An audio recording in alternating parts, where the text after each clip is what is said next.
মাঝে মাঝে জীবনের খারাপ সময়ে আমরা ভেঙে পড়ি, হতাশায় ভুগি, ডিপ্রেশনে চলে যায়। আবার অনেকে টেনশন সইতে না পেরে আত্মহত্যার সিদ্ধান্ত নিয়ে ফেলে। অথচ মুমিনের উচিত যতকাল সে বেঁচে থাকবে আল্লাহর রহমতের কাছে আশাবাদী হয়ে বেঁচে থাকবে।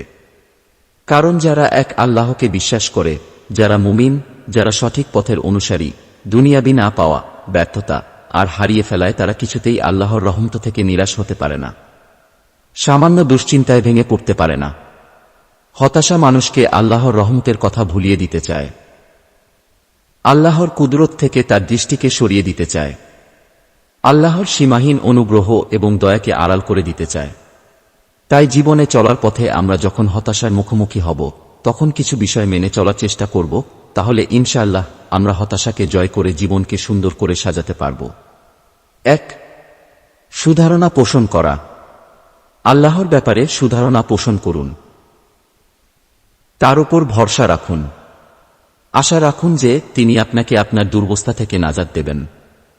আল্লাহ তাআলা বলেন, আর যে আল্লাহর উপর তাওয়াক্কুল করে আল্লাহ তার জন্য যথেষ্ট। সূরা তালাক। ২. ইস্তেগফার করা। চিন্তা পেরেশানি অনেক সময় আর্থিক সংকটের কারণে হয়ে থাকে। এজন্য নিয়মিত ইস্তেগফার করলে আর্থিক টানাপোড়েন সহ সব সংকট আল্লাহ তাআলা দূর করে দেন।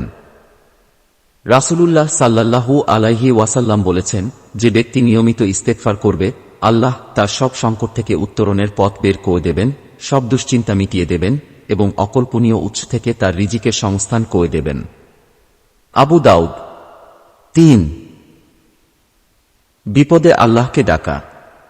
আল্লাহ ছাড়া কেউ বিপদ থেকে মুক্তি দিতে পারে না। তাই বিপদাপদ চিন্তার সময় বেশি বেশি দোয়া করা উচিত। বিশেষত দুশ্চিন্তা ও মানসিক অস্থিরতা থেকে নাজাতের উদ্দেশ্যে হাদিসে বেশ কিছু দোয়া শিক্ষা দেওয়া হয়েছে। ওই দোয়াগুলো বেশি বেশি পড়ুন।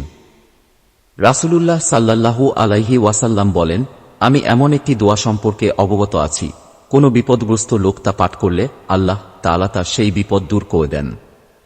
সেটি হচ্ছে আমার ভাই ইউনুস আলাইহিস সালামের দোয়া। দোয়াটি হল, লা ইলাহা ইল্লা আনতা সুবহানাকা ইন্নী কুনতু মিনাজ জালিমিন। হে আল্লাহ, তুমি ছাড়া কোনো সত্য উপাস্য নেই, আমি তোমার পবিত্রতা বর্ণনা করছি। নিঃসন্দেহে আমি জালিমদের অন্তর্ভুক্ত। তিরমিজি। ৪. চিন্তায় পরিবর্তন আনা। দুনিয়ার চাকচিক্য আর অঢেল বিত্ত বৈভবের কথা না ভেবে চিন্তার মোড় ঘুরিয়ে নিজের চেয়ে নিম্ন আয়ের মানুষদের অবস্থার দিকে তাকান। ভাবুন আল্লাহ আপনাকে তার থেকে কতটা ভালো রেখেছেন। খাব্বাব রাজিয়াল্লাহু আনহু বলেন, আমরা আল্লাহর রাসূলুল্লাহ সাল্লাল্লাহু আলাইহি ওয়াসাল্লামের কাছে অভিযোগ করলাম এ অবস্থায় যে তিনি কাবাঘরের ছায়ায় একটি চাঁদে ঠেস দিয়ে বিশ্রাম নিচ্ছিলেন। আমরা বললাম, আপনি কি আমাদের জন্য আল্লাহর কাছে সাহায্য চাইবেন না? আপনি কি আমাদের জন্য দোয়া করবেন না? জবাবে তিনি বলেন, তোমাদের জানা উচিত তোমাদের আগের মুমিন লোকেদের এই অবস্থা ছিল যে একজন মানুষকে ধরে আনা হতো, তার জন্য গর্ত খুঁড়ে তাকে তার মধ্যে পুঁতে রাখা হতো। অতঃপর তার মাথার উপর করাত চালিয়ে তাকে 2 খণ্ড করে দেয়া হতো এবং দেহের গোশতের নিচে হাড় পর্যন্ত লোহার চিরুনি চালিয়ে শাস্তি দেওয়া হতো। কিন্তু এই কঠোর পরীক্ষা তাকে তার দিন থেকে ফেরাতে পারত না। বুখারী। ৫. ধৈর্য ধারণ করা।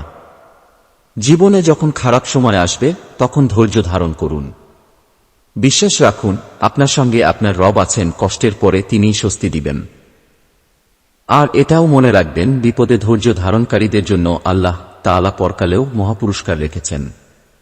আল্লাহ তাআলা বলেন, আমি অবশ্যই তোমাদের পরীক্ষা করব সামান্য ভয় ও ক্ষুধা এবং জানমাল ও ফসলের কিছুটা ক্ষতি দিয়ে, আর তুমি ধৈর্যশীলদের সুসংবাদ দাও যাদের উপর কোনো মুসিবত এলে বলে, ইন্না লিল্লাহি ওয়া ইন্না ইলাইহি রাজিউন। নিশ্চয়ই আমরা আল্লাহর আর অবশ্যই আমরা তার কাছেই ফিরে যাব।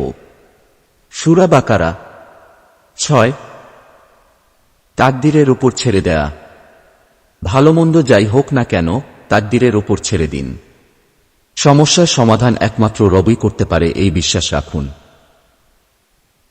দেখবেন দুশ্চিন্তা কখনোই আপনাকে কাবু করতে পারবে না, হতাশা আদৌ আপনার মনোবল দুর্বল করতে পারবে না। আল্লাহ তাআলা বলেন, আল্লাহ তোমাদেরও ক্লেশ দিলে তিনি ছাড়া তা মোচনকারী আর কেউ নেই। আর আল্লাহ যদি তোমার মঙ্গল চান তাহলে তার অনুগ্রহ রদ করার কেউ নেই। সূরা ইউনুস